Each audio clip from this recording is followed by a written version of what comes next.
This is the DuraBlue 4L. Go over some of the basic functions. This is your power switch right here.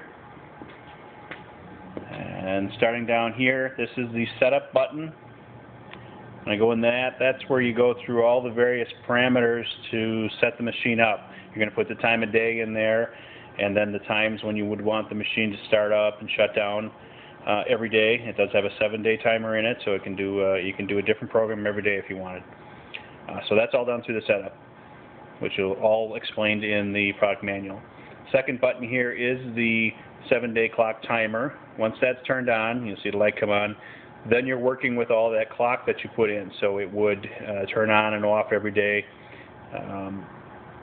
however you put those into the original program. If that's not on, then you're manually turning the machine on and off every day with the button up here. Third button here is the heaters. You can see that's on. That can always stay on. That's just going to, as soon as you turn the button on, or if it's on timer, you would want that to be on because now it's going to heat up for you. If that wasn't turned on, then even if the timer came on, it wouldn't start heating up in the morning for you. Third button is the pump. Right now we're working with the pump turning on when I pull the trigger on the gun.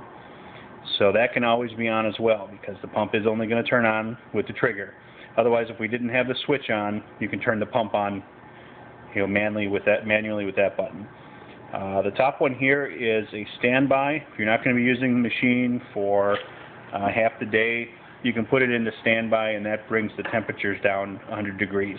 It just helps so the adhesive doesn't degrade. Okay, and then these are where we set our temperatures for the tank, the hose, and the gun. If I hold the button for the tank for several seconds, this is what we're set at, 350 degrees. We can go up and down with the buttons. Same thing with the hose and the head. And just hold the button, temperature comes in that I'm set at. This will flash 1 because the machine is capable of 2 hoses and guns. So this is hose number 1 is set at 350, hose number 2 at 0 because we don't have one on there. Same thing for the head. That takes care of all our functions right here. This is where you're going to load your adhesive. Flip the tank. Just drop the pieces in. This will hold about 10 pounds of adhesive. Do recommend keeping it as full as possible. That reduces any char that might build up on the sides there. So when you're using it in production, try to keep it full. If we come around the side, there's a knob down on the side here, and that controls the flow. That's the output of the gun. It's basically the pump pressure that's going to control clockwise to turn it up.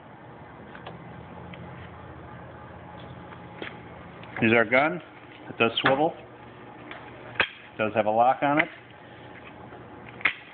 See, when I pull the trigger, the motor's going to start up.